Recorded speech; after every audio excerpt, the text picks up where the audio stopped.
Hey guys, it is Thursday night here in Manila, and as promised, we are going to dissect a couple of Mini GT R32s, the Nismo and the Group A Japanese touring car R32.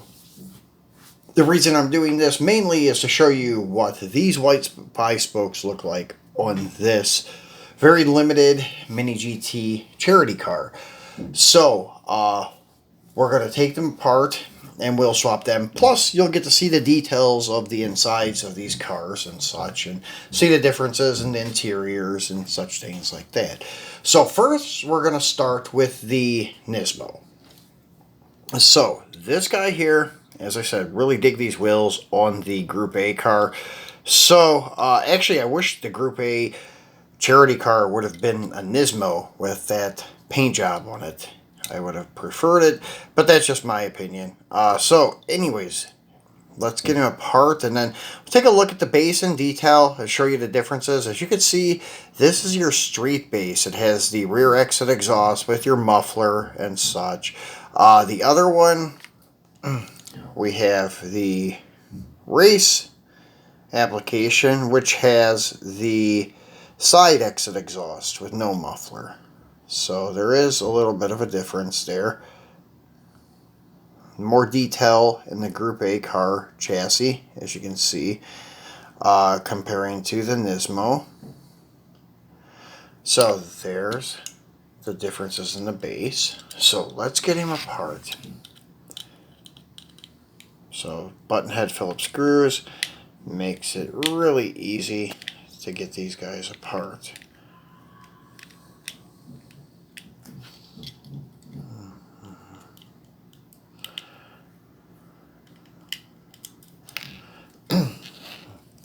Try not to let those roll off the table.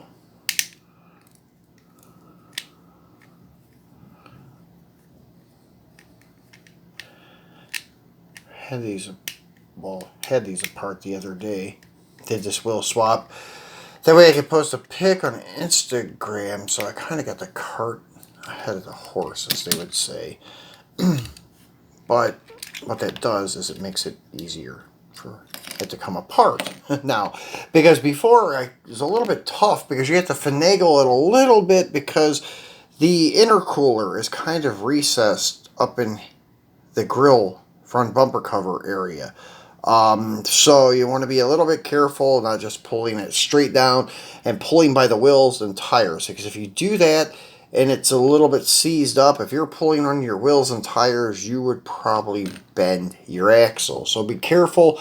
And then if that doesn't happen, you may chip the paint on the body or you may break the intercooler.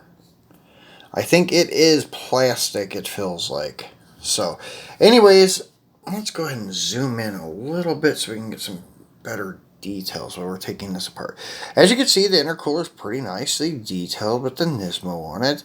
But as I showed you guys the other day, this very cool Mini GT intercooler, whereas most of the Group A cars that I have in my collection, the two HKSs and the two Calsonics, have blacked out intercoolers. You don't even see them, whereas the Nismos have the brushed aluminum, polished aluminum look. So you do see them with the Nismo logo across the vents.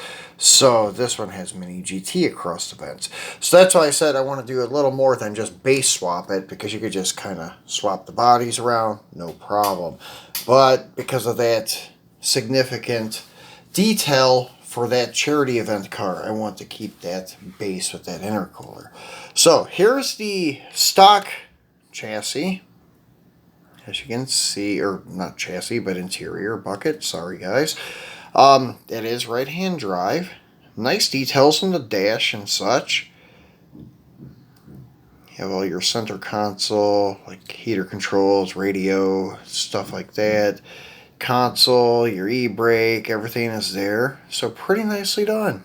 And anyways, that's what kind of holds the wheels and tires in place. Then you have your white 5-spokes here.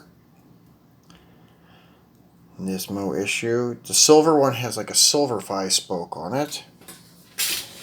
And let me get the other set. It rolled down here onto the other shelf. So there we go. So this is your Nismo taken apart in detail. Actually, let's slide him over here and get him in the camera view for you guys. Got the screws there. So there he is, step by step, boom, boom, boom. So now let's go ahead and get the ultra rare Mini GT Hong Kong exclusive for the RC Mart Mini GT collaboration for the Give charity event. So let's get him ripped apart. Once again, you have your button head screws, button head Phillips screws, I should say,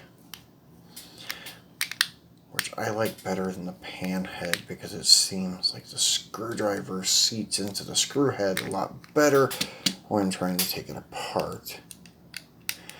And I usually do that, like flip them over and tap the car. That way the screw falls out controlled instead of like an uncontrolled thing where they will just fall into the floor and roll away and you never find them. So I try to do that. And this one just is not coming out. Maybe I did not grab the last couple of threads. Yeah, that one's loose. And this one is too. The first one came out, so yeah, there we go. Alright, so this one didn't just fall apart like the Nismo. So there's your body. And then, yeah, well, we dropped a screw. We'll find out later. That's what I was trying to prevent from happening by tapping it. But anyways, so what I don't want to happen, I just showed you guys. So as you can see, the interior is pretty cool too. It has a full roll cage with the A pillar bars, B pillar bars, and then going down the back window area. Really, really cool. Nicely done. Just one seat also, as you can see. Excuse me, the interior is gutted. There are no rear seats. There's no passenger seat. And the driver's seat is like a racing fiberglass bucket or aluminum bucket seat. You can see the big difference in the seats there. So really cool. They took the time to do all of that detail instead of just like cutting the interior and using one of these buckets. They went to the trouble of making it full-on race. So let's go ahead and get this interior off. And the interior kind of seats in onto the chassis with a couple little nipples. Same thing with this one here. Let me go ahead and put those there. As you can see, the nipples on the bases. This is what kind of locks the interior in. And you can see on the interior, you have the two female ends where the nipples insert into.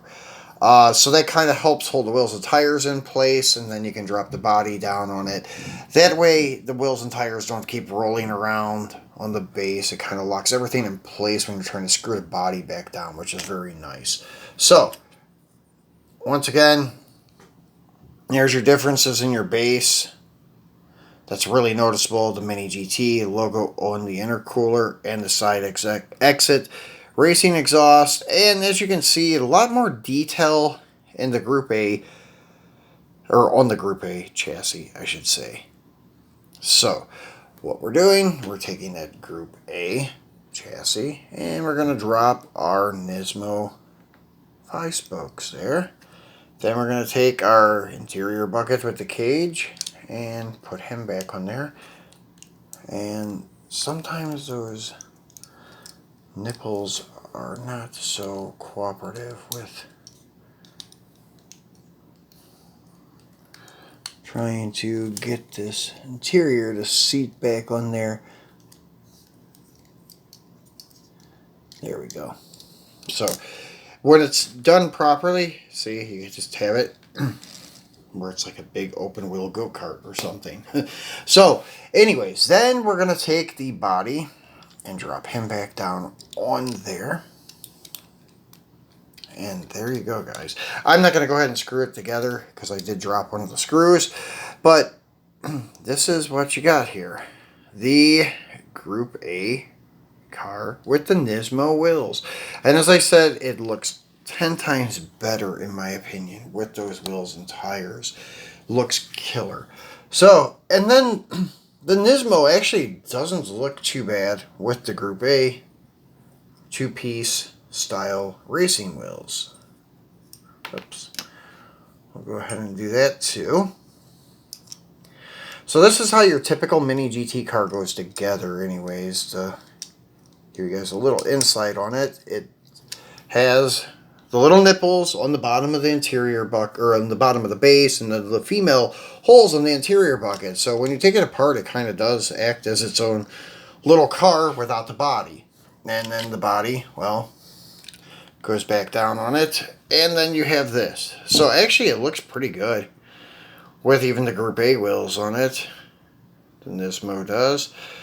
So I am probably going to buy another white Nismo to make this a permanent change. Because I do like the white 5-spokes on the Nismo better. So I don't want to totally like give up the white 5-spokes off my Nismo for this car. But if I have a donor, hey, why not? Swap them around and such and keep this guy like that. If I had the money, I would buy another one of these and have the stock and wheel swapped one, but they're kind of a little bit pricey nowadays. Maybe the price will drop, but I don't see that happening since they're so limited. But there you have it, guys. This is an inside look, literally, of what the Mini GT R32s look like, the race variant versus street variants. And just to show you guys how simple it is to do a wheel swap on these, like especially if you are using the wheels off another Mini GT of the same car. Like if you want to wheel swap like the Pandem GTR with a Liberty Walk GTR, very simple to do. Bases aren't interchangeable for the most part. Even like the different body kits of the GTR Liberty Walk are not interchangeable. And we're going to take a detailed look at the R35s and the differences that Mini GT offer. I know a lot of people think, wow, it's just the same car with a lot of different paint schemes and liveries and things like that. But it's really not. There are like 3 different Liberty Walk body kits with probably 5 different spoiler options. I can't say there's 5 different spoilers, although there may be altogether, but there's like 5 or 6 different like stages, like setups and things like that. About 3 different types of wheels and such. Then you have the Pandem, which is basic. The Pandem has 1 kit and 2 spoilers, and that's it. But we're going to take a detailed look at that. Not this weekend, but maybe next weekend. This weekend, we're going to do a Christmas-themed video with red and green cars and some Christmas issued like cars from Green Light, from Hot Wheels, and Mini GT, and such things like that. So be sure to tune back in for that. Hope you guys enjoyed this quick breakdown of like how you can take these apart and easily wheel swap it. I left another icon here on the left for another video similar to this one, but it's to do with the M2 Machines square body pickup, just showing you how easy it is to rip them apart and swap chassis and wheels and things like that. Then I left another icon here on the right for you guys to subscribe if you have not done so. Please remember to do that. Give me a thumbs up and share the video. Enjoy what's left of your week, and I'll talk to you this weekend for our first Christmas video. Thanks for watching, guys.